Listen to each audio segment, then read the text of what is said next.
I think we've done a lot of damage with the generational rhetoric, and that's one place that we can start, as you said, to recognize people of different ages, people of different stages are not monolithic groups. You can't just put a label on someone and say, well, because we define them as a boomer or as a millennial, that it means anything about them that's meaningful.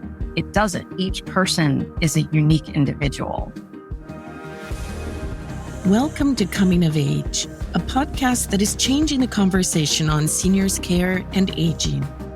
I'm your host, Donna Duncan, CEO of the Ontario Long-Term Care Association. In Season 3 of Coming of Age, we're tackling big issues with our remarkable guests, leaders from around the world who are transforming seniors' care and shaping the future for all of us as we age. Subscribe now to Coming of Age and join our community dedicated to meeting the needs of our aging population. This episode was generously sponsored by our sector champion, Point-Click Care. Point-Click Care is a leading healthcare technology platform enabling meaningful collaboration and access to real-time insights at any stage of a patient's healthcare journey. Point-Click Care's single platform spans the care continuum, fostering proactive, holistic decision-making and improved outcomes for all. Over 25,000 long-term post-acute care providers and more than 1,600 hospitals use Point-Click Care today. For more information on Point-Click Care's software solutions, visit pointclickcare.com. Welcome back to a new episode of Coming of Age. We are delighted to continue our deep dive into the issues and opportunities for seniors' care in Ontario, Canada, and around the world. Today, we'll be discussing a topic that's at the heart of many issues for all of us: ageism. I'm sitting down with Tracey Gendron, the chair of the Virginia Commonwealth University Department of Gerontology and director for the Virginia Center on Aging. Tracey is also an activist and author. Tracey's 2022 book, Ageism Unmasked, Exploring Age Bias and How to End It, challenges each of us in how we think about and approach aging. Based in Virginia in the United States, Tracey Gendron holds a master's degree in gerontology, a master's degree in psychology, and a PhD in developmental psychology.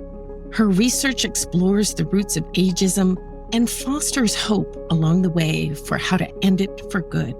Let's dive in. I have just finished reading your book, Tracey, Ageism Unmasked, Exploring Age Bias and How to End It. And I have to tell you, you've got a great ear. Highly recommend this book. It is a beautiful read. There's a musicality to the way that Tracey writes, and it's a heavy topic, but Tracey, you make it really, really accessible. In your book, you actually define aging, what it is and what it isn't. And I think that's a great place to start today. Yeah, I agree. And first of all, thank you for having me here.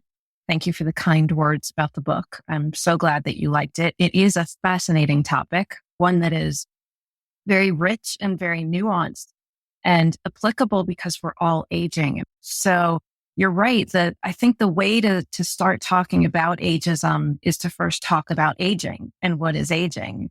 And I think that we misunderstand aging in a couple of different ways. I think we often talk about aging as if it's something that is happening to other people, like when we talk about the aging population. And I did that myself many times for many years until I had a moment when I realized, why do I talk about older people as the aging population, whereas we are all aging every day? It's something that's about us.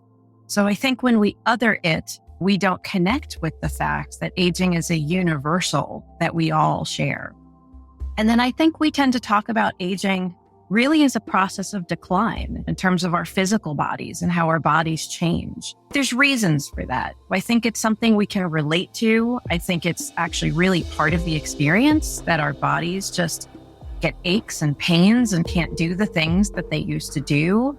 But that's just one part of aging. Aging is the biopsychosocial spiritual process of change, growth over time. So it means that while we have decline, we're also growing and evolving and developing in so many ways. And that's the story less told.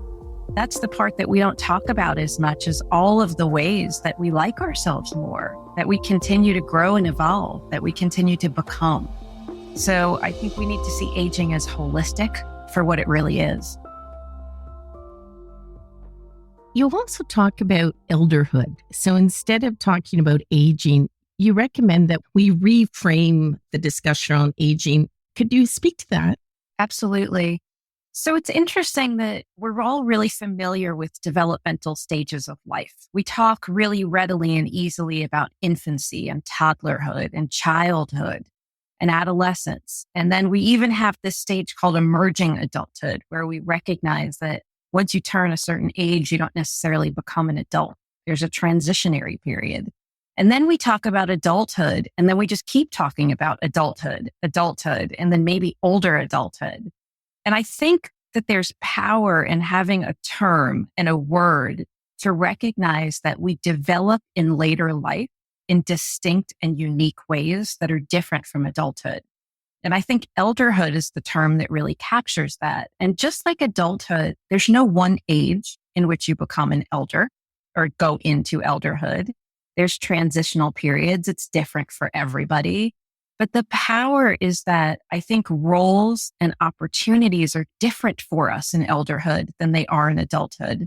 Adulthood is like a lot of busyness. We're developing our careers. We're raising children. We're then leading up to the culmination of our career. And then we just talk about retiring. Retiring means what we used to do. It's a withdrawal. Whereas elderhood is about who we are continuing to become. And I think there's a lot of power in that. When we were chatting in preparation for today's podcast, you actually made a really great point about the game of life and how to win the game of life. Yep, we win the game of life by reaching retirement. And then what? And the person with the most money wins. And that's not really the game of life.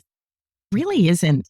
We really have stigmatized aging. I'm wondering, how do we tackle this? How do we take the steps to address ageism and change the culture around growing older? I think culture change is big. And I think it can be scary when we're having these conversations and feeling, well, what can I do? And yet, I really think all of the power of culture change is about little individual things that we do. So I think that we collectively have the power to reframe how we think about aging, how we talk about aging, how we role model aging, like recognizing that what we say and how we talk about our own experiences and our own age is role modeling for everybody else. And there's a lot of power in that. So first, we want to see it. First, we need to recognize, okay, we live in a pretty ageist world that doesn't understand holistic aging. And then we start to get the tools that we need to say, how do I talk about this? How do I think about this? How do I put this out into the world? And then we can learn more and start to challenge ourselves to think differently and act differently. And I really think policy change comes on the heels of culture change, which is about the little things we do every day. So I think the power is with everyday people to think about this differently. So it's celebrate incrementalism, one person at a time. We're not a monolithic group. No generation is monolithic. And yet we consistently and continually pit one generation after another generation. As you point out in your book, none of us is independent. We are all interdependent. Yeah. And I'm wondering, how do I shift that thinking? I think we've done a lot of damage with the generational rhetoric. And that's one place that we can start, as you said, to recognize people of different ages, people of different stages are not monolithic groups. You can't just put a label on someone and say, well, because we define them as a boomer or as a millennial, that it means anything about them that's meaningful. It doesn't. Each person is a unique individual. And when you get away from using age as a guide for something, because it's meaningless, age doesn't tell you anything about anyone other than how long they've been on the planet. It doesn't tell you what they value. It doesn't tell you what their ideology is. It doesn't tell you about their abilities. Nothing. So we need to get past kind of those labels and using that as a guidepost, and then recognize the value of all people. I think part of that argument that younger people use is because we don't have a sense of elderhood, because we see older people as the one who's old and just takes rather than one who contributes. And part of that is because we haven't defined meaningful roles for older people. And yet there's so many opportunities for older people, elders, to be, people that give wisdom, that really use all of their life experiences to help navigate complex situations. There's just so many gifts of elderhood, but we don't see it, so we don't see the value. So I think the key is we need to stop using age as a marker of anything meaningful and start to see each person as an individual. And that starts with us as individuals. Yeah, certainly does. How much of it do you think is fear? Oh, I think a lot of it is fear. And I think it's fear of a lot of things. I think it's fear of being judged by others, fear of being devalued, fear of death. That certainly plays a role in it. In the book, I talk about a moment that I was in a grocery store and I saw one of those tabloids that said Betty White giving up on life at 96 or whatever it was at the time. And it was such a moment of thinking we see death as a failure instead of like the end of life's journey. So there's so much that underlies this fear that we carry around with us. Yeah. Well, and the reality is that each and every one of us will ultimately die and absolutely our lives will end. Yep. And what matters is what we've done with it. And to be able to find purpose at whatever juncture we're at really is so key, as you've noted in your book. Absolutely. For the benefit of our listeners, again, I really encourage you to read Tracey's book. The examples that you use to bring it to life, talking about your grandfather and your parents and their journey and how they reacted as their lives changed and they grew older, and that sense of purpose being lost. Yes. And that is so key. I will say vacations are wonderful, but they're wonderful because they end.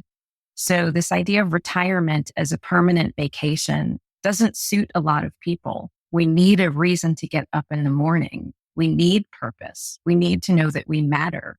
We need to know that this is what I'm doing today and that I'm contributing in whatever way that is. That's really key to our happiness. I'm really quite amazed right now. So all of us, every country, I think, is facing a global workforce challenge.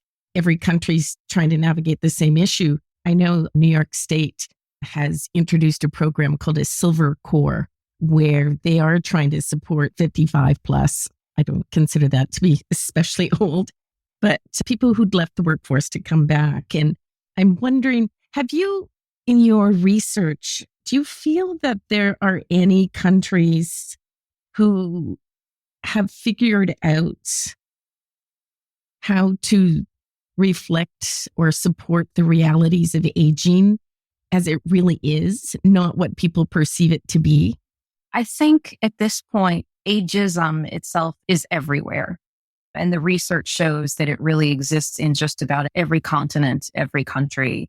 But I will say, I feel like there are some cultures that really recognize the value of elders in a different kind of way and have customs and rituals embedded within the culture that acknowledge and recognize elders and see elderhood as a time of reverence and a time that can be celebrated. There are a few Asian cultures that have very specific days of reverence for older people. There are a few Asian cultures that have celebrations at 60 and then every 12 years or so after as a milestone. That's something that we don't really have here in the States or in Canada, is to say, wow, you've reached 72, you've reached 84, whatever it is. This is a milestone in your development. And those kind of cultures, they do recognize that aging is again, that contradictory growth and decline at the same time, and acknowledge and even celebrate that. So there are some kind of examples within customs, but overall, as societies move towards more capitalism, they tend to value productivity, efficiency. As families disperse and we have fewer and fewer intergenerational families, ageism rise. There really continues to be enormous stigma. Mm-hmm. How do we create a movement against this? Create a movement in support that celebrates our aging journey. And to your point, aging just isn't about much older, frail people. It's a different journey for each and every one of us, but each of us is aging. How do we change that? I think we have to start asking why first. I think sometimes we're just so used to something being normal. Think about, why do we segregate older people and people with disabilities? The bigger why of that. Now, I understand people with very complex needs. It's very challenging for them to remain in a home environment where they can't have care. But who else do we really segregate that way other than old people and people with disabilities? We really don't segregate other people. So why are we doing that? Why are we focused on these more institutional type of solutions rather than investing in home-based and community-based solutions? And I think if we just start by asking ourselves why, we can go, maybe because it's just, that's how it's been, and I haven't really thought about it. Why do we have a critical shortage of people that want to work with older folks?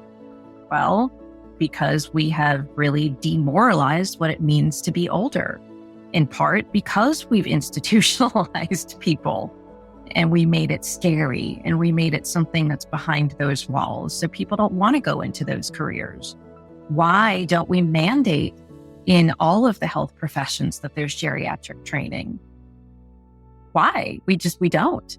We invest in pediatric training, but there's very little mandates for geriatric training when the vast majority of people will end up working with older people. So why is healthcare set up the way that it is? To really value efficiency rather than relationships. And I get these are very complex problems. I do get it. But I think once we ask ourselves why, then maybe we can start to think about, well, what would the solutions be? What would this look like if we did it differently and invest in it differently? And I think truly that's a good enough starting place as any. I think that's a great point around curriculum and education and training. We're facing a shortage of primary care providers in Ontario and Canada. And what we keep hearing anecdotally is that our family physicians are burnt out. They're carrying heavy caseloads in large part because of an older patient population with very complex needs. The younger med school students are more attracted to the super specialties. To be able to study a whole person and to look at them in biopsychosocial frame is, I would think, would be far more rewarding. Absolutely. But people, as you said, they don't think about it that way. And at least here in the States, it's not rewarded either. Geriatricians are some of the lowest paid specialty areas in medicine. So we also don't value it in terms of how the system is built. We really do need to come back and challenge our assumptions. So many of them go unspoken and we just accept things. And yet,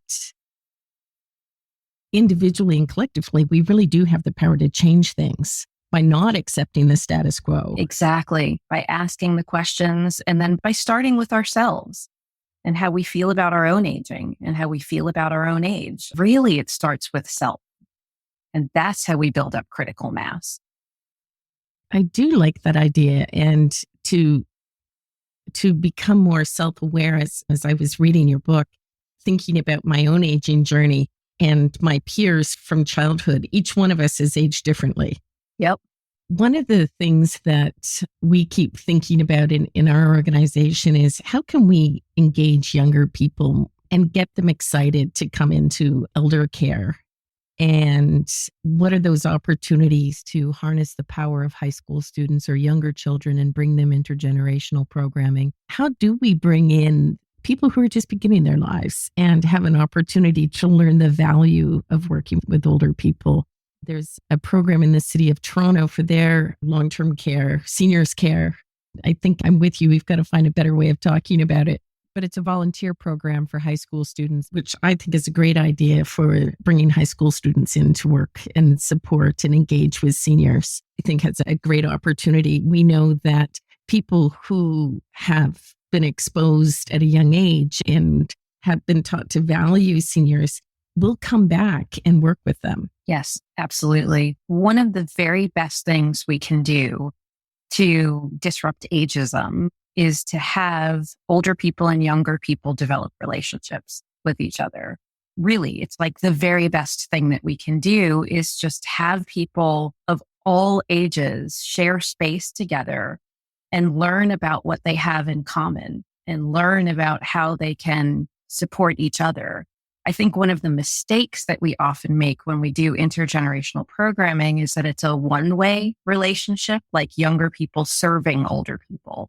It doesn't give then older people to have the opportunity to be mentors or to develop relationships, to learn from younger people as younger people are learning from older people. There needs to be that cross value.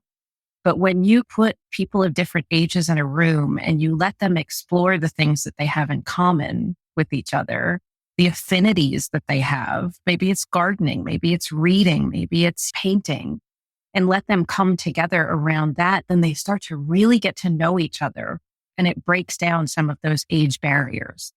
So I think it's key. And what we find is people that come to us in gerontology have either had really positive early role models or have had a personal experience with a loved one when they say, this system is not right and I want to fix this.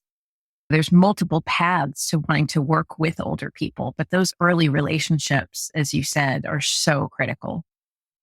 Well, and that does speak to your point that you make so well around interdependence. And how do you foster the right kind of interdependence? No one's fully independent. And using the language about being independent, it's a false narrative because it's not true. Absolutely. We are always dependent on each other, always at every stage of life. We have this myth of independence where we stigmatize what it means to be dependent and talk about fear, back to that conversation, fearing being a burden to others, fearing I'm not going to be able to take care of myself. That really adds and underlies negative feelings about aging, where the truth is we may have disabilities throughout our lives at multiple times in our lives. For some people, their entire life. There's nothing wrong with needing help. We have trouble asking for it, but there's nothing wrong with needing it and thinking differently about what it means to be independent and autonomous and how we always rely on each other. And that's a good thing. That's part of being human. We were speaking with an organization, a Rotary Club in Ontario, in a smaller rural community where somebody approached us because they have a lot of retirees in their community who want to give back. And they don't want to give back by perhaps just going to work at a McDonald's or volunteering in their church. They actually want to use the skills that they developed in their careers. Imagine that. They want purpose. Yes. They want purpose. And they want to be able to help someone. And so it did come up in our discussion when we were sharing just some of the challenges that people working in seniors care face in long-term care. There's so many people who do want to help. And again, that's their sense of purpose, their why. They don't want to be on vacation anymore. Exactly. They actually want to do things. Exactly. And want to give back and want to use their skills and want to make the world better. Do you see in your work any difference between how ageism affects women versus how ageism affects men? I do. And it is different. It definitely exists for both, but I think there's different stressors and there's different tension points. I think for women, we're also talking about the intersection of sexism and ageism. So let's just take the workplace, for example. women have always gotten paid less historically. They have always experienced kind of cumulative risk of being discriminated against because they are female. And then you add age on top of it, and it becomes like a cumulative disadvantage. So it's harder to get a job. It's harder to get promoted. Women often feel as if they are invisible, as if their voices are not heard, especially older women who feel dismissed. And yet there's the other side of that where so much attention is paid to women's appearance that women can also feel hypervisible. So has she had work done? What does her skin look like? Does she have wrinkles? Has she dyed her hair?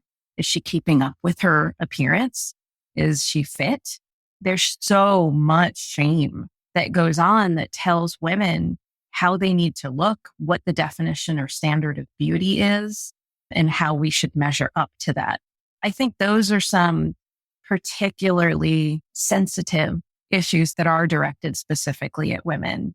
For men, I think it can look a little bit different. When you think about the top product that is marketed to older men, it tends to be around erectile dysfunction and low testosterone. And so there's a message there about what it means to be successful as an older man. So it's focused on virility and it's focused on potency and really doesn't think of men as caregivers and what it's like, which there's a lot of positives and a lot of men report a lot of joy about being a caregiver, but we don't talk about that as being a masculine trait. We talk about nurturing and caregiving as being more feminine. So there's a different kind of shame. And I think for many older men, ageism may be, older white men, one of the first forms of discrimination that they experience. And that can be super interesting when you've spent a lifetime in a more privileged group and then suddenly you're experiencing people looking at you differently, treating you differently. So I think, again, it's just qualitatively different for both, but I think the effects of ageism affect both. There is a lot in that. I have to say, I think we think a lot about the stereotypes of older women, especially through literature, through film, think back to the Brothers Grimm and the fairy tales. It's always these decrepit little old ladies who are so evil and witches and hags. Just their hags. And whereas you don't necessarily see that same representation for older men. No, even in Hollywood, you see the older men with younger women. That's a trope, but it's out there. But you don't see as much representation of older women. But things are changing. To your point, I think there are glimmers of hope for progress, your book being one of them. Yeah. Could you share what you're experiencing? I don't know if you're starting to see an uptake in the number of individuals who are wanting to pursue a career in gerontology, more books being written, more demand for you and your time. What does hope look like in this space? Yeah, there's so much hope. There's so much good news, and it really excites me. I've been a gerontologist for almost 30 years now, and nobody knew what that was 30 years ago, nonetheless, what a career being a gerontologist was. And we've made a lot of progress in that time. And even in the past 10, 15 years, when I really started to understand the need to get deeper into ageism, we have seen things change for the better a lot. There is more awareness of this than there ever has been before. There are more people that are out there advocating for this. There are more people writing books. There are more people that are speaking about it. There's more efforts being made to include it, ageism and ableism, in diversity initiatives. We're really starting to see the fruits of the labor of all the people that have been out there saying, hey, let's pay attention to this, come to fruition. The pandemic, in many ways, was good for it because it made ageism more visible. And for that, I am grateful.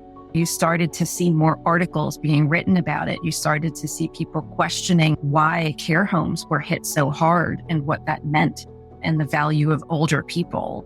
So there's a lot of good news. We're definitely seeing more students come to gerontology than we ever have before who want to have a career working with older people.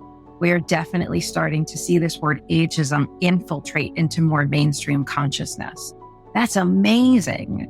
So there is so much to celebrate. And I think there's a lot of momentum. And I just see this continuing to build. That's so encouraging. I used to work in the mental health sector and ran a large children's mental health organization that was one of the largest teaching sites in Canada for professionals in that space. And I used to always ask the students and the residents who came in for their education and training, why are you in mental health? And would you come and work in children's mental health? Or is this just a mandatory rotation for you? And I really noticed a shift in that world. And I find it so fascinating that through the pandemic, two of the things I care very deeply about, addressing ageism and supporting our older adults who are frail, and mental health really coming to the fore. And it was a terrible tragedy what we endured. And again, to see some of the good things come out of that, including having a bigger discussion around elderhood, aging, ageism, and start to actually recognize that we individually and collectively have a duty of care to one another, regardless of our age. Absolutely. We really did make older people invisible. And the tragedy of the pandemic was that it shone a light on those who had not been seen and forced us to see them. And I think as well, start to confront what our own wishes and desires are. And sometimes it takes a catalyst like that, as you said, as tragic as it is and was, that is something that I'm glad we are now having conversations about, because it was truly invisible before. And at least you started to see people reporting on it, questioning it, asking those types of questions that we didn't the year before, to talk about the value of older people, to talk about, yes, older people are just as important as the economy, and prioritizing what we have to do here to keep people safe and keep the economy running. We weren't having these conversations. So it did open the door. I do think that we are seeing here, we're having different conversations. We have a senior summit, which is a group of organizations from across the healthcare, home and community care, hospitals, mental health, where we're all coming together to talk about how we're going to be supporting elders and where, and challenging one another around how do we put more supports in the home? How do we bridge services in community? How do we think about keeping people out of hospital, supporting people and not transitioning into long-term care? So we have 40,000 people waiting for long-term care in Ontario alone today. Wow. And with the shortages of our health human resources, this is a pivotal moment. And I think we will start to see even better discussions, because it's going to be to family members, friends, neighbors to step up and to support one another in a local community in the absence of the structural system supports, which aren't there. Yep. Notwithstanding the fact that we had decades to plan. Yep. We didn't. I don't think any government did. It is a moment of opportunity for us. Yeah, absolutely. And you're right, as we've been talking about this for decades. Folks like you and I that have been in this space, we have been screaming this, saying there's going to be a demographic shift. People are living longer and things are going to change and we're going to have needs. And we are really starting to see that. But as you said, there's glimmers of hope. The fact that you have a summit, the fact that you have more people, the fact that communities are starting to plan on more local levels and take action. These are little glimmers of positive actions and things that are happening. As somebody who's worked in around government and public policy for decades, I always find that change is best driven from outside. Yes. If we start looking at people as individuals, but within the context of their communities, I think we really do have such an opportunity to demonstrate the type of leadership that we need and drive those changes. But our sense is with wait lists like we're seeing, it really will be more at the personal and community level where the changes are going to occur. What I love the most about that is that it empowers people to make changes in the immediate. You don't wait for policy change. You don't wait until somebody dictates it. You get to drive the change. You get to do little things in your everyday that are actually like building the momentum for that change. And I think people need that. They need to feel I have some power and control here, that I can do something positive. And this is where the movement begins. Yes. And it really has been such a delight to speak with you today, Tracey. And again, to our listeners, I highly recommend Tracey's book. It's very thoughtful. And even Tracey has me thinking about the title of our podcast. So, coming of age, meeting the needs of our aging population. We can challenge ourselves. So Ageism Unmasked, exploring age bias and how to end it. Let's end it. It's a great roadmap. Thank you for your time. Thank you, Donna. Thank you for listening to Coming of Age, the podcast that is changing the conversation on seniors' care and aging. We hope this episode brings a new perspective and inspires you to continue the conversation with your colleagues, friends, and family. Be sure to subscribe, rate, and review the podcast so that more listeners will join our community of changemakers in seniors' care. Until next time, I'm your host, Donna Duncan. Keep well.